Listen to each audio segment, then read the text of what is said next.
Nos encontramos con Ernesto Rosenberg. Este compañero es miembro de Gramarpal. Gramarpal es el grupo de amistad argentino-palestino de Neuquén. Sí, tal cual. Bien, Ernesto es un conocedor de los temas palestinos, de los temas de la política de Israel, de la comunidad judía. Lo invitamos y le queremos preguntar básicamente porque se produjo una resolución del Ministerio de Relaciones Exteriores y Culto de la República Argentina que... La 114-2020. La 114-2020.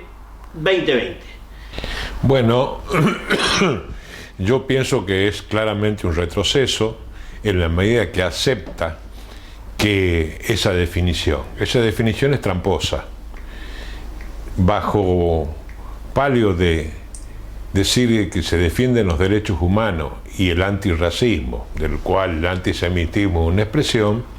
Lo que se cuela es que toda oposición al sionismo, al colonialismo israelí en Palestina, es una expresión de antisemitismo.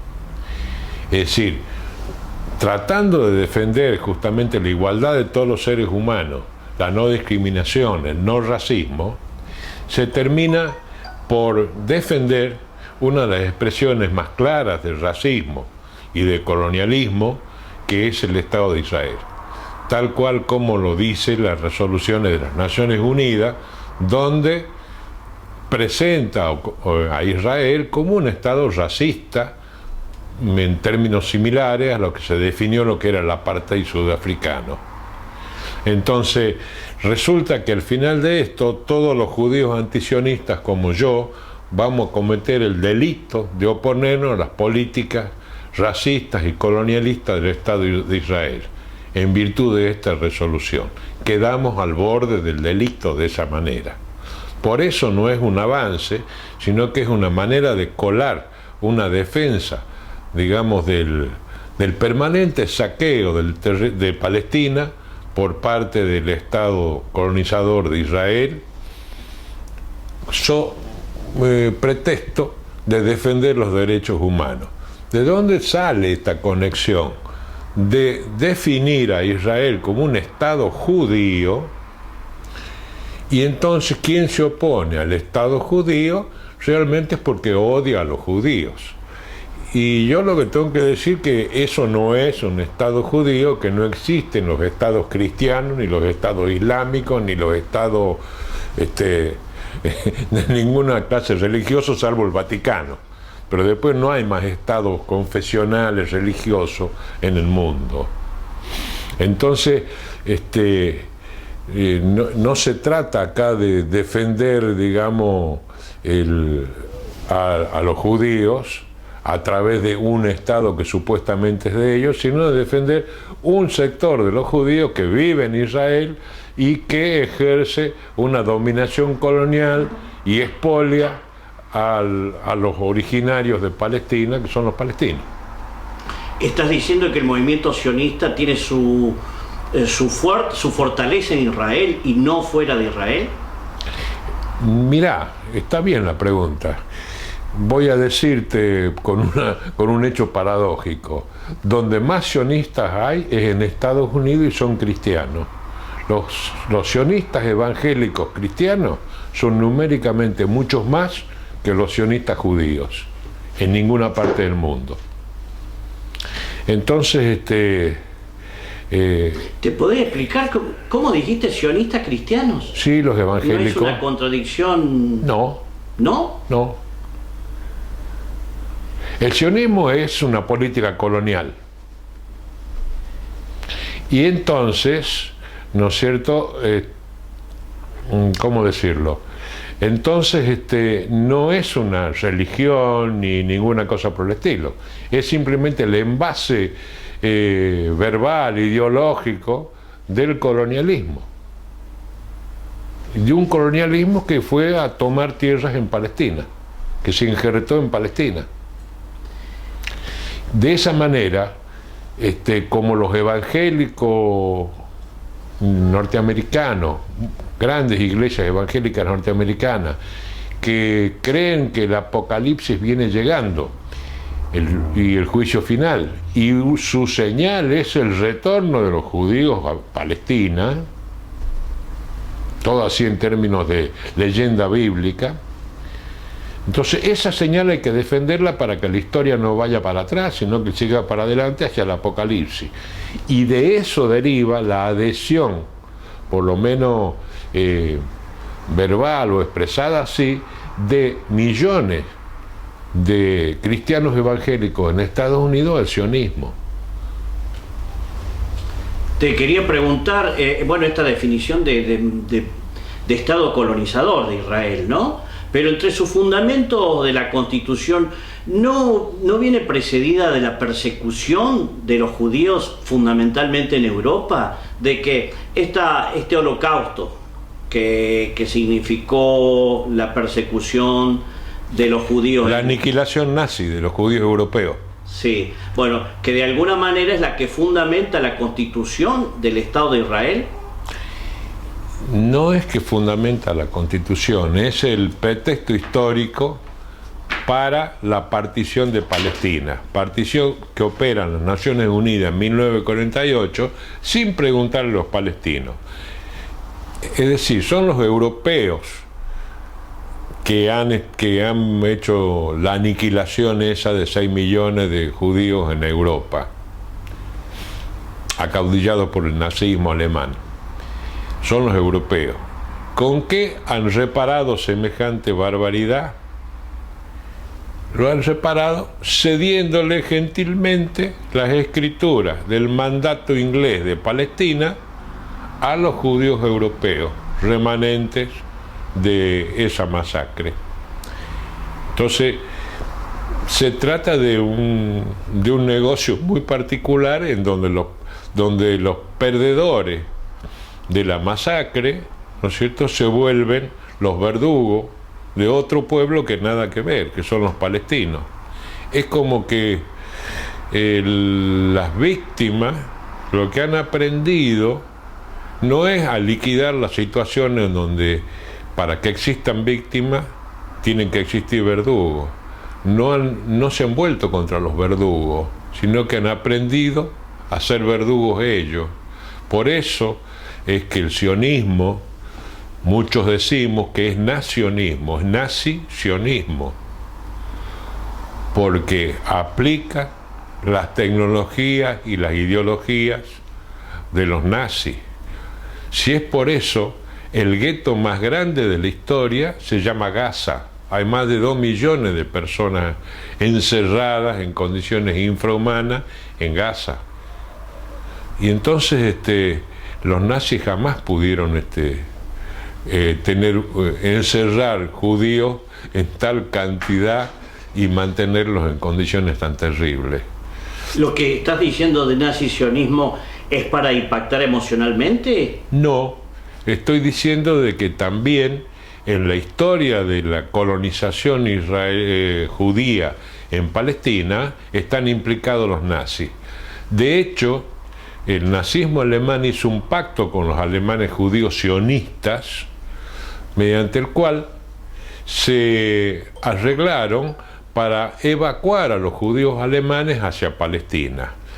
Y eso se llamó la transferencia.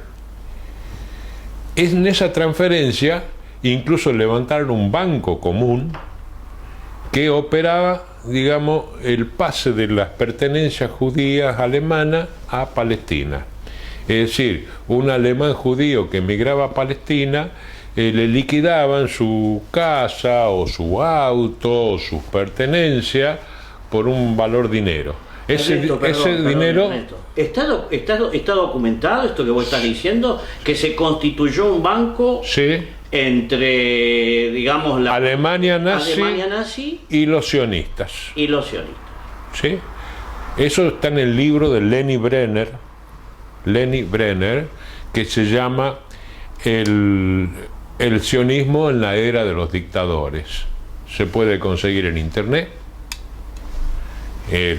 Hay versiones en inglés, en castellano, y documenta todo esto. Más aún te voy a contar ese banco no entregaba dinero en efectivo en Palestina, sino que entregaba mercadería alemana, de tal manera de poder competir con la mercadería inglesa y francesa que circulaba en Medio Oriente. Hubieron grupos sionistas que durante la Segunda Guerra Mundial fracasaron, pero promovieron la incorporación de las tropas de Hitler. Y en el tiempo ese, en los años 30, hubieron visitas de alto, durante el gobierno nazi en Alemania, que sube en el 33, hubieron visitas de altos jefes nazis y militares a Palestina y se editaron hasta medallas conmemorativas que de un lado tenían la esvástica y del otro lado la estrella de David. ¿De qué año me estás diciendo esto? En los años 30 a los 40. Mira. Antes de la Segunda Guerra Mundial. Uno de los que visitó fue Eichmann.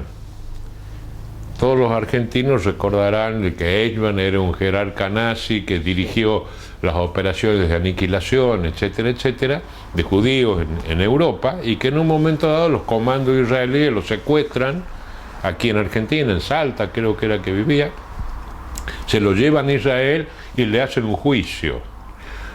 Cuando Eichmann empieza a decir, ¿qué les pasa, che, si éramos socios? Ahí se acaba el juicio y lo ahorcan. Que no sé si... Es increíble lo que estás diciendo. Bueno, hay documentos para todo eso. Ah, mira. Hay documentación para todo eso. Así que Israel, ¿cómo lo definirías entonces? ¿Como un estado colonizador? ¿Ese es tu...? Es un estado colonial fracasado, para mí. ¿Por qué es un estado colonial fracasado? Porque todas las colonizaciones, digamos Australia, digamos Estados Unidos, digamos Argentina misma, ¿no es cierto?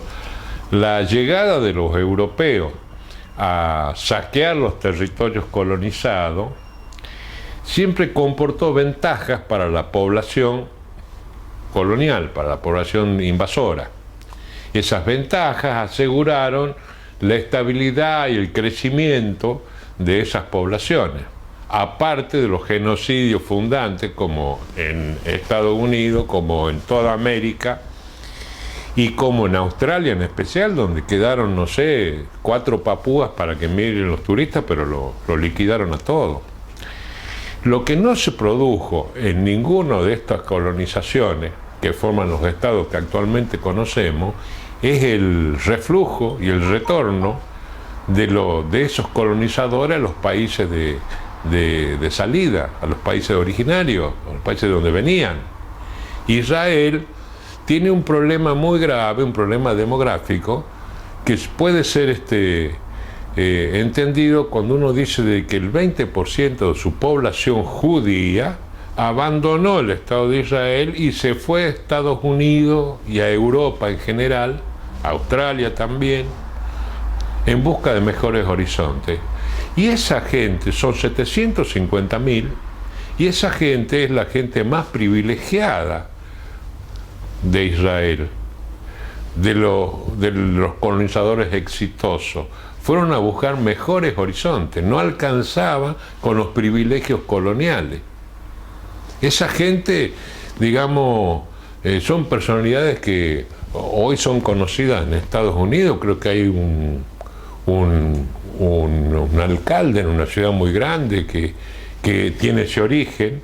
Y yo quiero recordar un episodio de hace un año o dos con una actriz bastante conocida, muy bonita, que se llama Natalie Portman.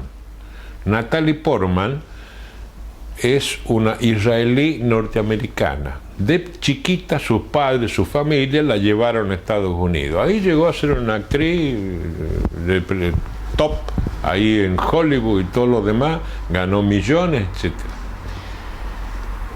Hace 2 años el Estado de Israel le otorga un premio Génesis, $1 millón. Y esta mujer lo rechaza, porque no está de acuerdo para nada y repudia las atrocidades que se hacen con los palestinos en nombre de los judíos. Y afirma en su rechazo de que los valores judíos son otros, no eso. Entonces, esto me sirve para decirte, Daniel, de que hay un filo que divide lo que es ser judío de lo que es ser sionista y colonialista, aprovechador y saqueador. Qué bueno, ¿y qué significaría ser judío y ser sionista en todo caso? Hoy, o cómo es esto de ser judío, ¿qué alcance tiene en todo caso? Yo te pregunto, Videla, Macera, ¿son argentinos? Y legalmente sí. ¿Pero son argentinos? Bueno, mira, los judíos no somos todos Macera y Videla, no somos sionistas. A ver si me explico. A ver, ¿lo puedes repetir?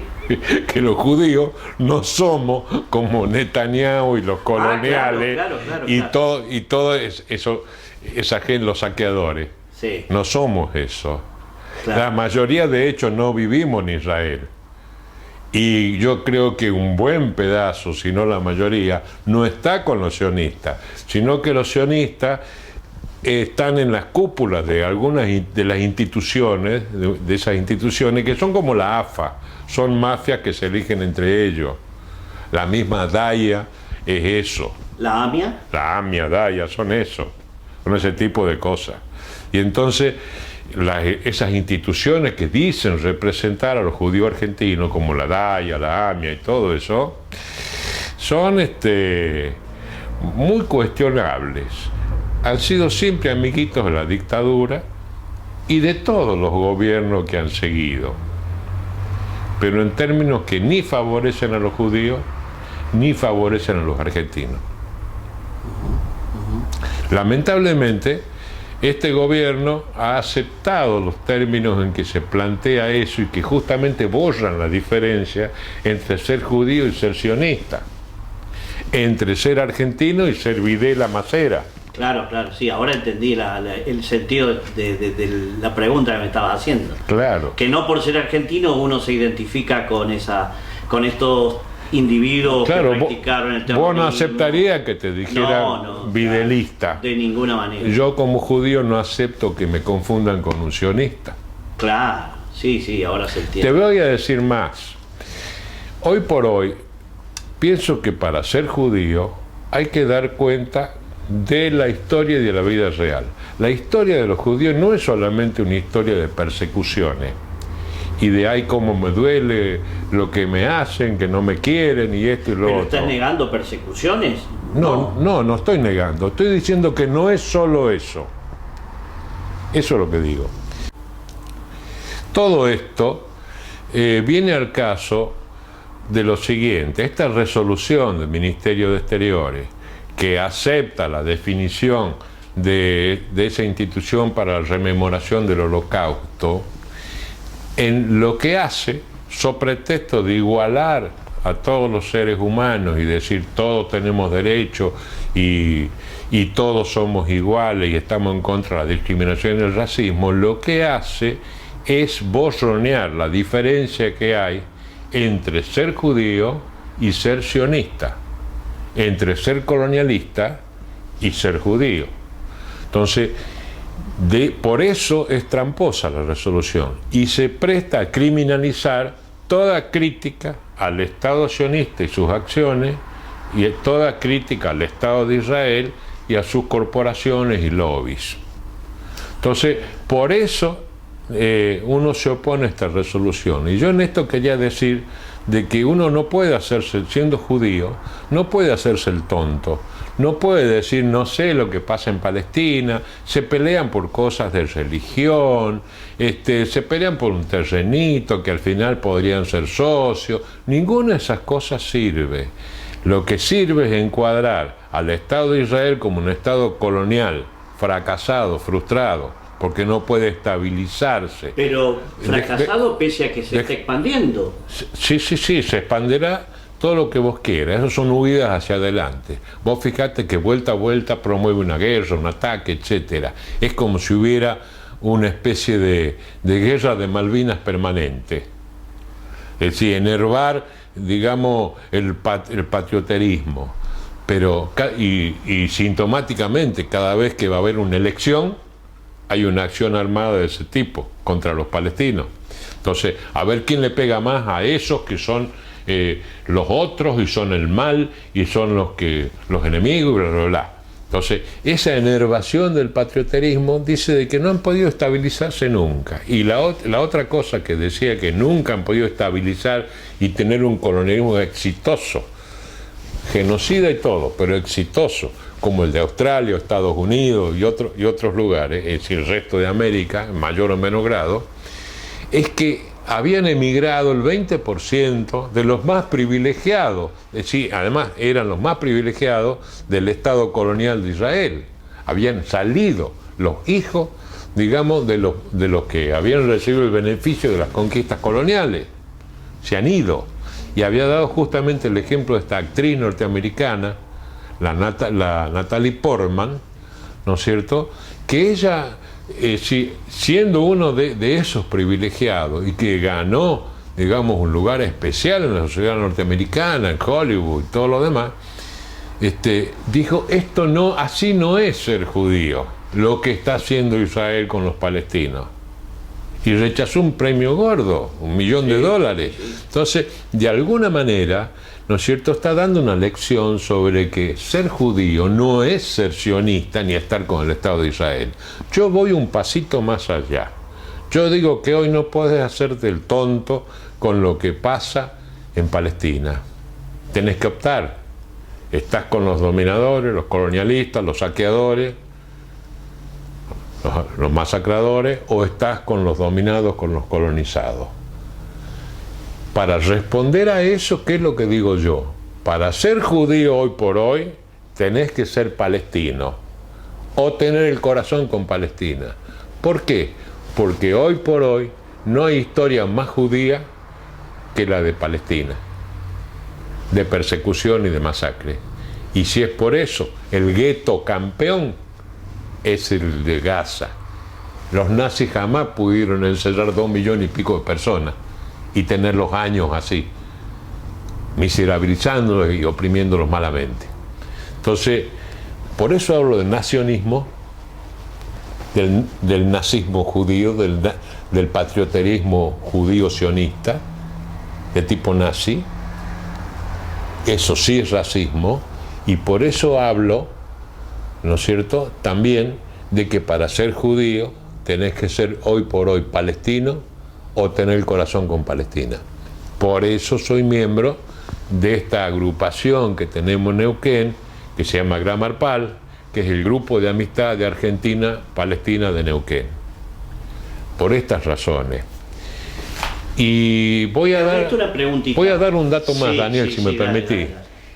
Los partidos del gobierno de Israel desde hace 20 años, que están los derechosos estos, forman parte de la internacional nazi hoy en día, están asociados a los nazis de Europa. No, la verdad que desconocía. Sí, que un invitado habitual en Israel es el señor Víctor Orbán, primer ministro de Hungría, que es un hombre abiertamente antisemita, antijudío.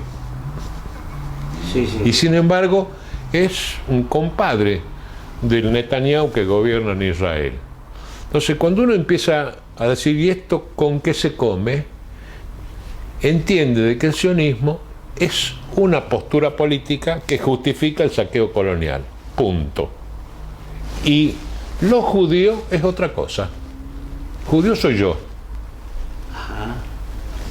Es difícil definir qué es ser judío hoy. ¿En qué siempre sentido? fue bastante difícil, y porque realmente no se trata ni de una raza, que no es la piel, el cuero judío de todos los colores y de todas las configuraciones.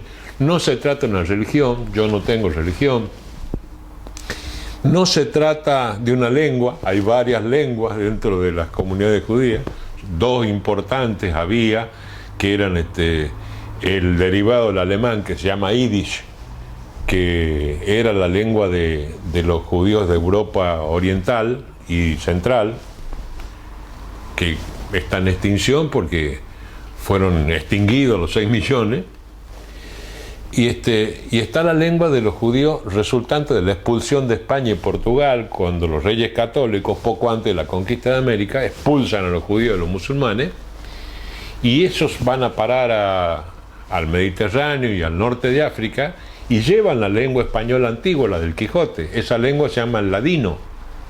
Yo he visto periódicos en esa lengua que bueno, tienen la facilidad, la dificultad para entender que tiene que leer el Quijote, porque viene de ese tiempo.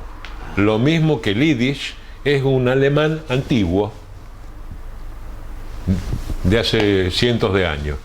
Entonces, tampoco es una lengua única y común. Entonces, cuando vos decís que eso es ser judío, y bueno, una aproximación así gruesa sería es un pueblo, y como todo pueblo lo que tiene es una construcción cultural que habla de cosas comunes y de hechos pasados comunes. Ahora, y eso estaría asociado de alguna manera a una perspectiva de futuro común. Algunos esa perspectiva la llevan a la noción de constituir una nación e incluso un Estado, y otros no tenemos esa intención ni ese sentir. Si uno lo equipara, por ejemplo, con los originarios nuestros, con los mapuche, por ejemplo, uno diría de que también entre los mapuches uno puede distinguir variedades, diferencias y diferencias de proyecto también. Hay mapuches que... ¿Y diferencias políticas? Hay mapuches que expresan la pertenencia al pueblo mapuche, digamos, en forma muy vehemente, otros menos, y hay quienes incluso dicen, no, necesitamos un territorio y un Estado propio, y hay quienes dicen que no. Entonces, todas esas variantes hay, pero se reconocen entre sí como mapuches. Claro. También existen entre los mapuches los antimapuches. Claro, aquellos que reniegan de su... Que reniegan. Yo recuerdo cuando estuve un tiempo viviendo en Viedma, me hice muy amigo de un ferroviario, me invitaba siempre, comíamos asado, tomábamos mate. Bien mapuche. Jamás reconoció que lo era. Jamás reconoció. Y eso, claro, es bastante común y corriente en pueblos que han sufrido persecuciones, despojos, matanzas, como querer escapar de esos destinos terribles, diciendo, no, yo no soy de esos. Y eso se ha visto en todas partes, en todos los pueblos del mundo que han sufrido esos procesos. Pero, digo, las variantes son muchas. Sí. Lo que hay es un reconocimiento de algún parentesco o similitud. Así que ahí estamos. Ernesto, y entiendo que tu postura no debe ser mayoritaria dentro de los círculos o de los grupos judíos o de sus instituciones, ¿no? Yo no asisto a instituciones ni grupos judíos. Uh-huh. Yo soy judío, pero no me manejo en especial con los judíos. Claro, sí, está muy bien. De hecho, todas las novias mías, ninguna ha sido judía. Debe ser por eso, porque no me han dado bola la judía. Ernesto, por último, ¿qué promueve el grupo Grammar Pal? Entonces, Grupo de Amistad Argentino-Palestina. Sí. ¿Qué políticas o qué lineamientos políticos está dando ese grupo en nuestro país hacia la situación actual en Palestina? Bueno, yo creo que todo lo que te dije tiene que ver con eso, ¿no? Con esas definiciones. Sí, pero por ejemplo, ustedes difundían el boicot, había una política, digamos... Hay una política internacional de los palestinos, de las organizaciones civiles palestinas, que se llama el BDS. Sí. ¿Qué es el BDS? Sí, es boicot, desinversión y sanciones. boicot a los productos de Israel, ya sean mercancías, ya sean actividades culturales, universitarias, etcétera, musicales, ¿no es cierto? Sabotearlos, boicotearlos. Desinversión es que las compañías no inviertan en Israel porque solidificarían las posibilidades de opresión de los palestinos de esa manera. Y sanciones, que realmente las sanciones que Naciones Unidas puso a Israel se cumplan, y que en todo caso los países, los estados las hagan cumplir. Todo eso para defender el derecho de los palestinos a una existencia digna y a la igualdad democrática, ¿no es cierto?, en el territorio palestino, en el territorio del Medio Oriente, que está Israel y Palestina, digamos. Bueno, sin es duda, decir, hacerle sentir, digamos, el perjuicio que trae ser tan malitos. claro.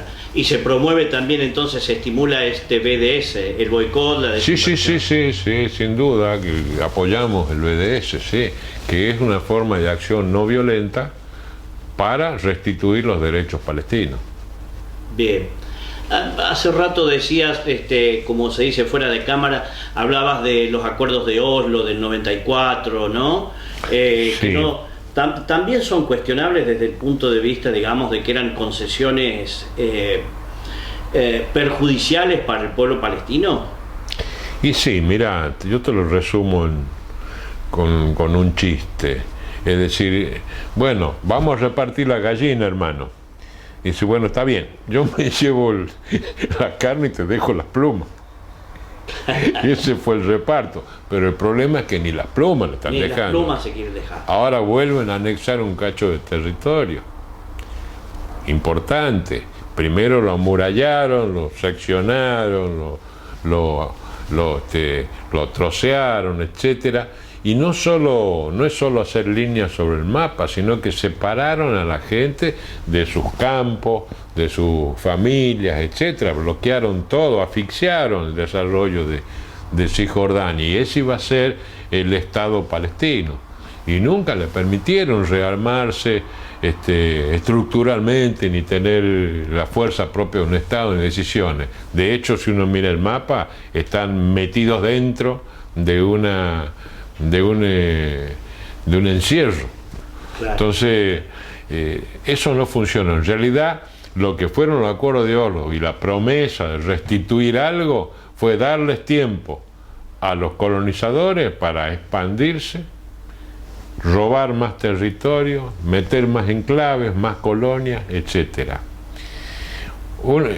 Hay que decir esto, los colonos que avanzan sobre el territorio palestino son subsidiados, son gente que no tiene guita ni para tomarse un café en la ciudad.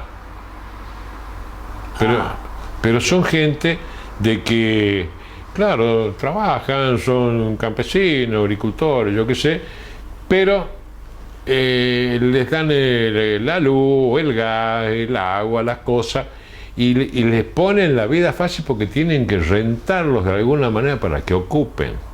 Una de las cosas que yo me acuerdo es un aviso que salió en la prensa israelí, donde decía de que buscaban inquilinos para las casas en Jerusalén, pero eran unos inquilinos muy raros, porque no pagaban alquiler, sino que el Estado les pagaba el alquiler, les pagaba a ellos, a los que venían a ocupar las casas de donde echaban a los palestinos, donde expulsaban palestinos, les pagaban para que se queden adentro. Entonces salían a cazar inquilinos, pero que les pagaban por ser inquilinos. Entonces, si uno mira esto en serio, ¿qué está diciendo? Que es un colonialismo fracasado. Que hace falta demasiados estímulos y demasiados soldados y demasiada coerción para poder seguir existiendo. Y cuando uno ve que el 20% de esos privilegiados por el colonialismo han abandonado el jardincito democrático y atómico del Medio Oriente para buscarse una vida mejor, los más educados, como la Natalie Portman y su familia, dice, bueno, ¿qué es esto? Claro. ¿Dónde se ha visto un colonialismo donde los colonos empiezan a rajarse? Claro. Y no han perdido ninguna batalla, pero se rajan. Entonces, en ese sentido, yo digo que es un intento históricamente fracasado, en donde las víctimas del nazismo y de la aniquilación europea, ¿no es cierto?, no aprendieron otra cosa que los modales de sus verdugos y no construyeron una sociedad mejor allá. Qué interesante. ¿A todo esto vos estuviste en Israel viviendo? Sí, viví un año en Israel, de jovencito, Ah, de joven. a los 16 años. ¿Te premiaron por eso también? ¿O cómo llegaste ahí? Y mirá, yo vivía en Tucumán y crecí y me crié en Tucumán. Y un día fui a parar a un local donde había deporte, una canchita de básquet, muchas chicas, muchos chicos, y era lindo. Y ese era un local de los sionistas socialistas en Tucumán. Y entonces ahí estuve muy a gusto y me seleccionaron para ir y me becaron con un año en Israel. A mí, a 110 más de todo el mundo, de la comunidad judía de todo el mundo. Pasé el año en Israel, conocí a fondo el país, aprendí bien el idioma, leí el diario, hasta llegué a leer la Biblia en hebreo, ya me lo olvidé, pero llegué a leer la Biblia en hebreo, sí participaba de toda la vida cultural y todo lo demás. Y al final de ese año me despedí de ellos de mala manera, diciéndoles: ustedes ni son judíos como deben ser, ni son socialistas como dicen que son. Así que adiós. Un resultado adverso a las expectativas que tenían con vos, Ernesto. Sí, la expectativa era que yo, al volver de ese año a Argentina, fuera a reclutar jóvenes para que emigraran a Palestina y se convirtieran en colonos. Ah, mira. Claro que en ese tiempo los colonos no eran, digamos, rentados, así como estos inquilinos que te decía, sino que eran parte de ese movimiento que decía: bueno, vamos a construir una sociedad igualitaria, vamos a laburar todo en colonias colectivas, los que llaman los kibutz, donde no circula el dinero y donde se atiende a las lo que se consigue con el trabajo de todos en forma cooperativa, atiende a las necesidades de todos. Sí. Entonces era una cosa bastante linda en ese sentido, como proyecto social. Por ejemplo, tenían hogares, escuelas, los chicos no dormían en la casa de los padres. Ah, mira. Dormían en el hogar escuela. Cuando terminaba el horario escolar, que era extendido, era el tiempo en que los padres volvían a las casas, y entonces ahí se juntaban con los chicos, pasaban horas con los chicos y después los chicos iban a dormir al hogar escuela.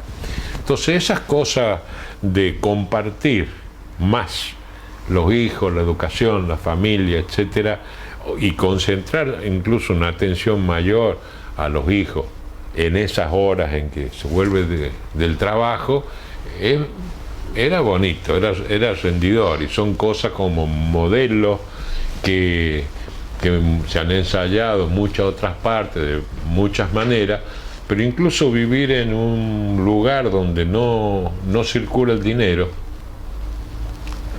entonces se supone que hay más circulación humana. Ah, qué interesante. Eso es interesante. Entonces eso enganchaba, eso encandilaba.